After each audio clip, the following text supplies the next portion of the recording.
Thank you very much, Mr. President. Ladies and gentlemen, good evening. Assalamu alaikum. Lovely to see you all here tonight.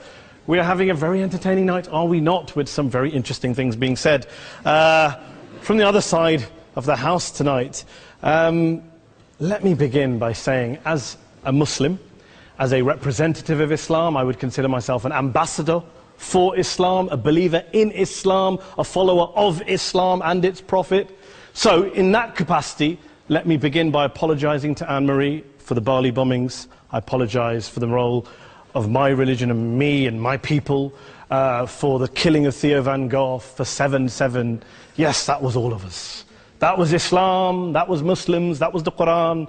I mean, astonishing claims to make in the very first speech tonight, on a day like today, where the Conservative Prime Minister of the United Kingdom is having to come out and point out that these kind of views are anathema. And I believe you're trying to stand for the Labour Party to become an MP in Brighton. If you do, and you make these comments, I'm guessing you'll have the whip withdrawn from you, but then again, UKIP's on the rise, they'll take you, the BNP, they might have something to say about your views. This is what Mehdi Hassan always does. By the way, just on a factual point, since we heard a lot about the second speaker, about how backward we Muslims all are, on a factual point, you said that Islam was born in Saudi Arabia. Islam was born in 610 AD. Saudi Arabia was born in 1932 AD. So you were only 1,322 years off. Not bad? Not bad start there. Talking of maths, by the way, a man named Al-Khwarizmi was one of the greatest mathematicians of all time, a Muslim, worked in the golden age of Islam.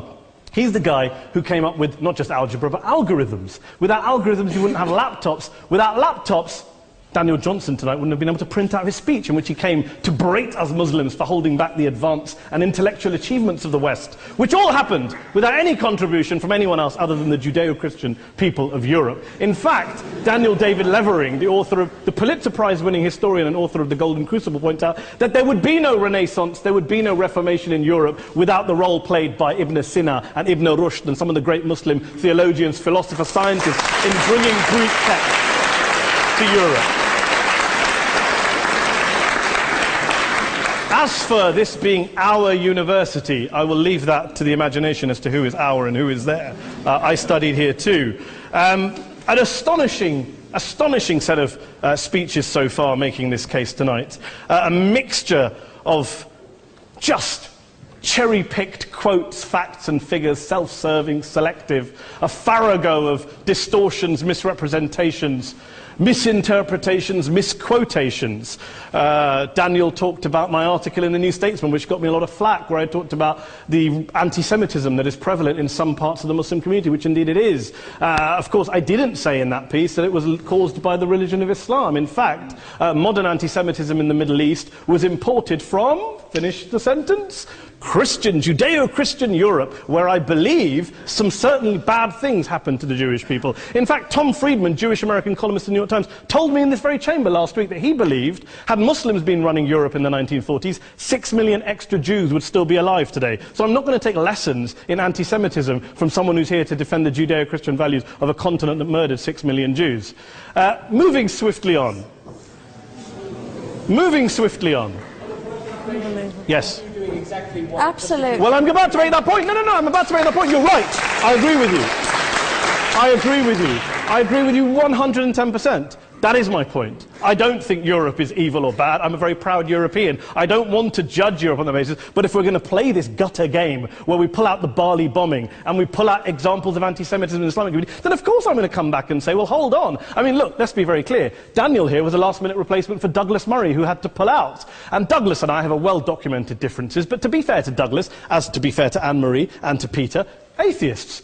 Atheists see all religions as evil, violent, threatening. What the problem I have with Daniel's speech is that Daniel comes here to run this robust defense of Christianity, forgetting that his fellow Christians, people who said they were acting in the name of Jesus, gave us the Crusades, the Spanish Inquisition, the anti-Jewish pogroms, European colonialism in Africa and Asia, the Lord's Resistance Army in Uganda, not to mention countless arson and bomb attacks on abortion clinics in the United States of America to this very day. I would like a little bit of humility from Daniel first before he begins lecturing other communities and other faiths on violence, terror and intolerance. But, no thank you. Some water. But I would say this, to address the gentleman's very valid point here, I'm not going to play that game.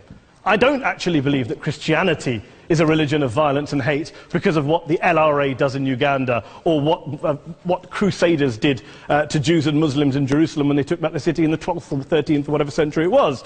I believe that Christianity, like Islam, like pretty much every mainstream religion, is based on love and compassion and faith. I do follow a religion in which 113 out of the 114 chapters of the Quran begins by introducing the God of Islam as a God of mercy and compassion. I would not have it any other way. I don't follow a religion which introduces my God to me as a God of war, as some kind of Greek God of wrath, as a God of hate and injustice. Not at all. As Adam pointed out, you go through the Quran and you see the mercy and the love and the justice. And yes, you have verses that refer to warfare and violence. Of course it does. This is not a motion about pacifism. I'm not here to argue that Islam is a pacifistic faith. It is not. Islam allows military action, violence in certain limited contexts. And yes, a minority of Muslims do take it out of that context. But is it religious? We talked about Woolwich. Daniel and Anne-Marie have suggested that it's definitely religion that's behind all of this. Well, actually, what I find so amusing tonight is we're having a debate about Islam.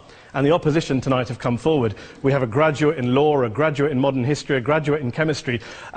And, you know, I admire all of their intellects and their abilities, but we don't have anyone who's actually an expert on Islam, a scholar of Islam, a historian of Islam, a speaker of Arabic, even a terrorism expert or a security expert or a pollster, let alone to talk about what Muslims believe or think. Instead, we have people coming here, putting forward these views, putting forward these sweeping opinions. Listen to Professor Robert Pape of the University of Chicago, one of America's leading terrorism experts, who, unlike our esteemed opposition tonight, studied every single case of suicide terrorism between 1980 and 2005, 315 cases in total. And he concluded, and I quote, "There is little connection between suicide terrorism and Islamic fundamentalism or any of the world's religions. Rather, what nearly all suicide terrorist attacks have in common is a specific secular and strategic goal to compel modern democracies to withdraw military forces from territory that the terrorists consider to be their homeland." And the irony is, when we talk about terrorism, the irony is that the opposition and the Muslim terrorists, the Al-Qaeda types, actually have one thing in common. Because they both believe that Islam is a warlike, violent religion. They both agree on that. They have everything in common. Osama bin Laden would be nodding along to everything he's heard tonight from the opposition side. He agrees with them. The problem is that mainstream Muslims don't. The majority of Muslims around the world don't. In fact, a gentleman here started quoting all sorts of polls. Gallup carried out the biggest poll of Muslims around the world, of 50,000 Muslims in 35 countries. 93% of Muslims rejected 9/11 and suicide attacks. And of the 7% who didn't, they all, when polled and focus grouped, cited political reasons for their support for violence, not religious reasons. And as for Islamic scholars and what they say, well, Daniel talks about our University of Oxford. We'll go down to Oxford Centre for Islamic Studies, get hold of a man named Sheikh Afifi al-Akiti, who is a massively well-credentialed and well-respected Islamic scholar, who has studied across the world, who in the days after 7/7 published a fatwa denouncing terrorism in the name of Islam, calling for the protection of all non-combatants at all times, and describing suicide bombings as an innovation with no basis in Islamic law. Go and listen to Sheikh Tahir al-Qadri, one of Pakistan's most famous Islamic scholars, who published a 600-page fatwa condemning the killing of all innocents and all suicide bombings unconditionally without any ifs or buts. There's nothing new here. This is mainstream Islam, mainstream scholarship, which has said this for years. You don't go out and kill people willy-nilly in the high street or anywhere else, on a bus or a mall, based on verses of the Quran that you cherry-pick without any context, any understanding, any interpretation, or any commentary. Point of information. Please. Well, it doesn't happen apparently. I didn't say it doesn't happen at all. I never said it didn't happen. I don't blame Islam. Yes, it's a very good point. And a lot of us are campaigning against that. And we're campaigning against it in the name of Islam. We're campaigning against it in the name of various interpretations of Islam. Anne-Marie comes and scares us with her talk of Sharia law. I would like to see the book of Sharia law. It doesn't exist. People argue over what Sharia law is. And you empower the extremists by saying there is only one version. You empower them all. I don't believe you took any interruptions, Anne-Marie, so I think you should stay there for a moment. Several countries. Here's what we're dealing with. Here's what we're dealing with. We are dealing, I took your point. Here we are dealing with a 1400-year-old global religion, followed by 1.6 billion people in every corner of the world, a quarter of humanity, of all backgrounds, cultures, ethnicities, and yet the opposition tonight wants to generalize, stereotype, smear, in order to desperately win this debate. And here's my question, if we're going to generalize and smear. If, okay, people say yesterday's bombers, and we've got to be careful, there's a trial going on, were yesterday's attackers, motivated by Islam? Big debate. I don't believe they were. Let's say they were. Let's say Faisal Shahzad, the Times Square bomber, was motivated by Islam. Let's assume, for sake of argument, that Richard Reeves, the shoe bomber, was motivated by Islam. If Islam is responsible for these killings, if Islam is what is motivating these people, and Islam is therefore not a religion of peace, a religion of war, then ask yourself this question: why aren't the rest of us doing it? Why is it such a tiny minority of Muslims are interpreting their religion in the way that the opposition claim they are? Let's assume there are 16,000 suicide bombers in the world. There aren't. Let's assume there are for the sake of argument. That's 0.001% of the Muslim population globally. What about the other 99.99% of Muslims who the opposition tonight either ignore or smear? The reality is that the rest of us aren't blowing ourselves up tonight. The reality is that the opposition came here tonight not worried about the fact that me and Adam might pull open our jackets and blow ourselves up tonight because we're followers of a warlike warrior religion which wants to take over Europe and Daniel's university. The issue is this. The issue is this.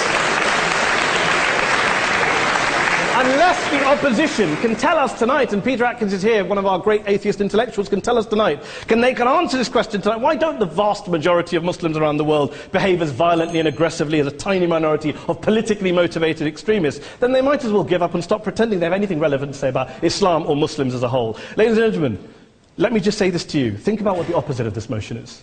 If you vote no tonight, think about what you're saying the opposite of this motion is. That Islam isn't a religion of peace, it's a religion of war, of violence, of terror, of aggression. That the people who follow Islam, me, my wife, my retired parents, my 6-year-old child, that 1.8 million of your fellow British residents and citizens, that 1.6 billion people across the world, your fellow human beings, are all followers, promoters, believers in a religion of violence. Do you really think that? Do you really believe that to be the case? They say that in the Oxford Union, the most famous debate was in 1933, when Adolf Hitler looked out for the result of the King and Country motion, where they voted against fighting for King and Country, and Hitler was listening out for the result. Well, tonight, 80 years on, there are two groups of people around the world who I would argue are waiting for the result of tonight's vote. There are the millions of peaceful, non-violent, law-abiding Muslims both in the UK, Europe, Asia, Africa and beyond, who see Islam as the source of their identity, as a source of spiritual fulfillment, of hope, of solace. And there are the phobes, the haters, the bigots out there who want to push the clash of civilizations, who want to divide all of us into them and us and ours and their. Ladies and gentlemen, I urge you all not to fuel the arguments of the phobes and bigots. Don't legitimize their divisions. Don't legitimize their hate. Trust those Muslims who you know, who you've met, who you hear, who don't believe in violence, who do want you to hear the peaceful message of the Quran as they believe it to be taught to the majority of Muslims, the Islam of peace and compassion and mercy, the Islam of the Quran, not of Al-Qaeda. Ladies and gentlemen, I beg to propose this motion to the House. I urge you to vote yes tonight. Thank you very much for your time.